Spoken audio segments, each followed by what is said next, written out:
If I were your special counsel and you had appointed me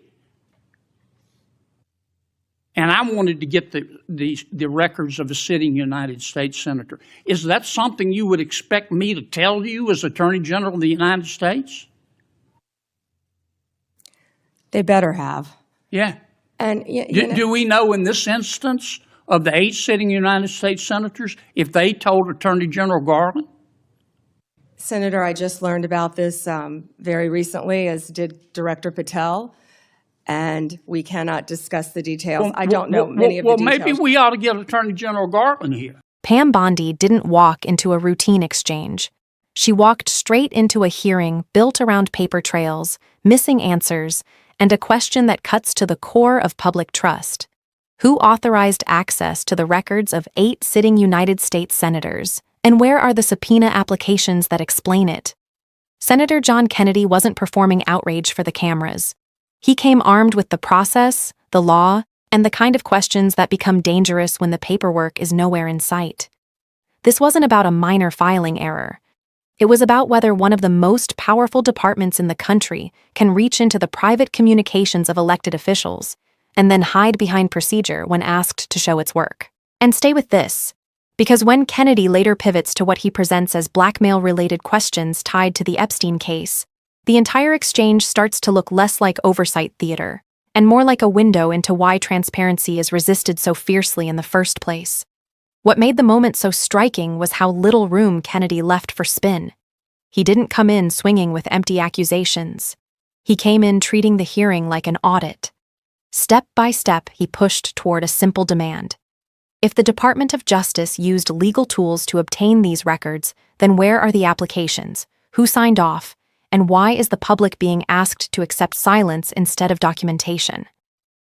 Bondi tried to fall back on the familiar shield of a pending investigation, but Kennedy's framing made that answer feel less like caution and more like concealment. Because once the issue is no longer abstract, once it becomes actual senators, actual records, actual approvals, the stakes change immediately. And that is the part Washington never likes. The moment oversight becomes specific, the room gets uncomfortable. Kennedy's point wasn't just that privacy may have been breached. It was that accountability appears to vanish the second powerful institutions are asked to produce receipts. If the government can take extraordinary steps in the dark and then refuse to show the legal basis when challenged, that's not just a bureaucratic problem. That is a legitimacy problem. And by the end of the exchange, Bondi didn't look like someone in control of the narrative. She looked like someone caught inside one where the missing documents mattered more than any prepared line ever could. General, welcome. Let's suppose that I'm appointed special counsel at the Department of Justice, and I go to the telecommunication companies, the phone companies. Let's single out AT&T, and I say, look, I know you're busy, but I want to see a copy of the phone records of a sitting United States senator. They're not going to just give them to me, are they? No, Senator, of course not. In fact, they're probably going to ask me what planet I just parachuted in from, aren't they? Yes, Senator. They're going to tell me to come back with a subpoena, aren't they? Yes, Senator. Okay. What do I have to show in that subpoena to get those phone records of a sitting? Did I mention it was a sitting United States senator? I can't remember. What do I have to show to get the phone records of a sitting United States senator? Yes, Senator, there were actually 8 sitting United States senators. Yeah, I heard that. And you would have to have cause. I'm sorry, what do I have to show? You would have to have cause to get the Good subpoena. cause or probable cause? Probable cause. Okay. Probable cause, or if it's a subpoena, deuces take them, good cause, to show what? You would need good cause for a subpoena ducis tecum, and what you would have to show is that you believed a crime had been committed, or there was a possibility of a crime, or that could lead to other crimes. We By the frequently, in criminal enterprises, subpoena cell by the phones. sitting United States senator. Senator, they would have to have believed you were part of a criminal conspiracy, is my understanding. Would a judge have to sign off on it? On the subpoena? Yes, Senator. Well, for a subpoena ducus tecum, Jack Smith probably took it straight to the judge. Now, the phone companies, particularly their general counsel, if they're worried about civil liability, even with a subpoena to get the phone records of a sitting United States senator. Did I mention it was a sitting United States senator? Yes, Senator. The general counsel for that phone company, let's say AT&T, they have the right to seek to quash that subpoena, don't they? Phone companies frequently do that. Yeah. And a smart general counsel for that phone company is going to call the sitting United States senator and say, would you like to weigh in on this? Would you like me to quash the subpoena? We're talking about invading someone's privacy here by a sitting United States senator. Could the general counsel for the phone company do that? Well, Senator, if they believe that a crime could have been committed, they could not tip off the person who committed the crime. Again, I can't comment on details of this particular case. I'm just asking you theoretically. I've never seen you commit a crime, Senator Kennedy. But let's suppose, okay, they didn't want to tip off the sitting United States senator. But the phone company and the general counsel for the phone company, or companies, if there were more than one involved, could say, you know, this is serious as an aneurysm. This is serious as 4 heart attacks and a stroke. This is a sitting United States senator. So general counsel would likely advise the CEO, well, you need to file a motion to quash. The telephone companies could have contested those subpoenas, could they not? Hypothetically, yes. I can't talk about the facts of this particular case. We're talking hypothetical. Senator, subpoenas are issued all the time through phone companies working with the general counsel. But they can file a motion to quash. They could, yes. Yeah. In any case. And if they should have filed a motion to quash, and a reasonable person would have filed a motion to quash, because this is a sitting United States senator, and they didn't file a motion to quash, they would incur civil liability, wouldn't they? Senator, typically phone companies follow a subpoena from a United States attorney. I know they do, but they don't have to. They could challenge it, Senator. Yeah. And if they don't challenge it, they better have a damn good reason. Right? Right? Senator, I can't talk about the facts of this particular This is just case. a hypothetical. In general, hypothetically, Senator, maybe they didn't recognize any of the names of the 8 sitting United States senators. Hypothetically. That was a joke. Or maybe they should have gone to Amazon and buy some testicles online. Instead of just saying, sure, I'll just show you the phone records of a sitting United States senator on the basis of an administrative subpoena. Now, do you have copies of the subpoena applications for Yes, these Senator, 8? Senator, I can't discuss anything regarding this You can't case even with tell me you. if you have copies? I can't discuss any of this. All right, with when are I'm you sorry. going to, General, when are you going to be able to discuss it? I can't discuss whether there is or is not a pending investigation, I understand, Senator. This but was let's just assume brought to light if by there is a Director pending Patel. investigation, I don't want this to get swept under the rug, okay? Because I think you're going to get pushback from all quarters. I think the telecommunication companies are going to be all over you like a bad rash because they've got liability here for just turning over these records when they knew what was going on. I think some FBI agents may have some liability here. I think a special counsel might have some liability here. If I were your special counsel and you had appointed me, and I wanted to get the records of a sitting United States senator, is that something you would expect me to tell you as Attorney General of the United States? They better have. Yeah. And Do we know in this instance of the 8 sitting United States senators if they told Attorney General Garland? Senator, I just learned about this very recently, as did Director Patel, and we cannot discuss the details. I don't know many of the details. Well, maybe we ought to get Attorney General Garland here. Do you know if the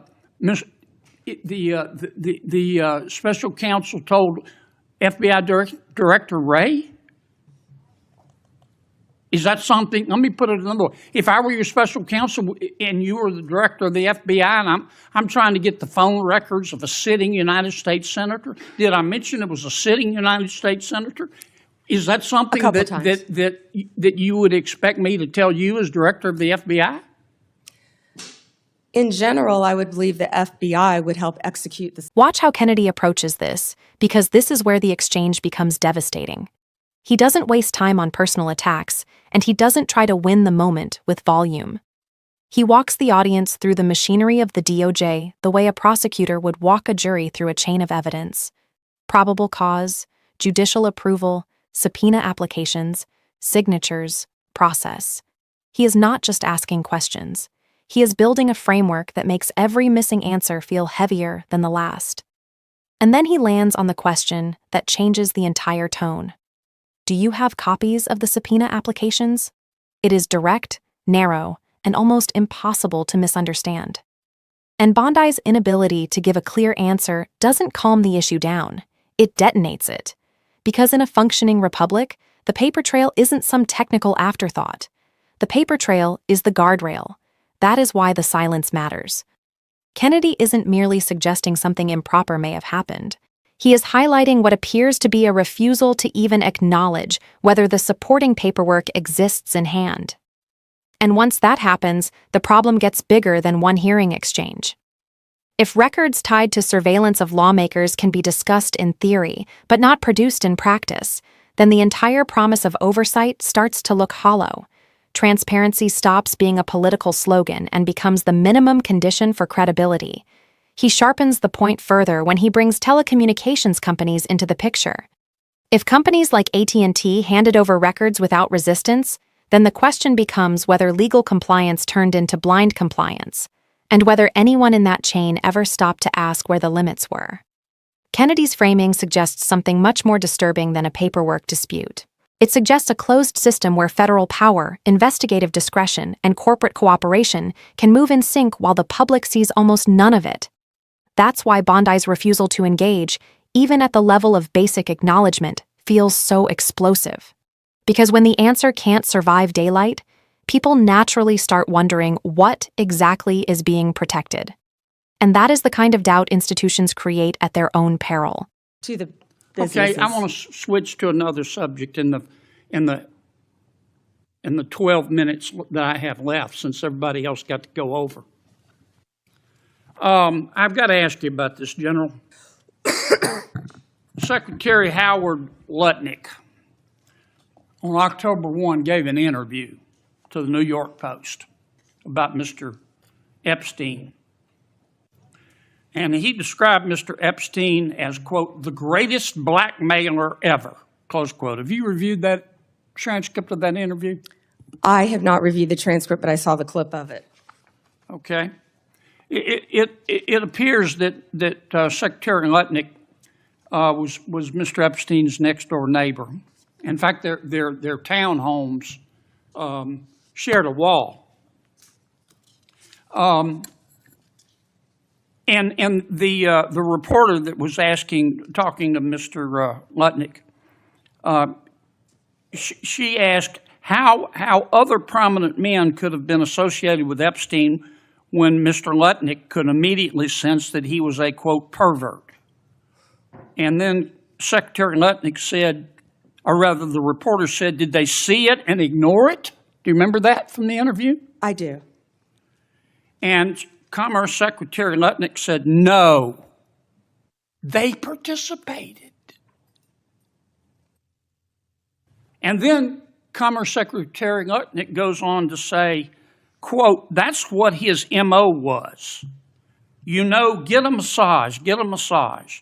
And what happened in that massage room, I assume, was a video. This guy was the greatest blackmailer ever, blackmailed people. That's how he had money, end quote. Is that true?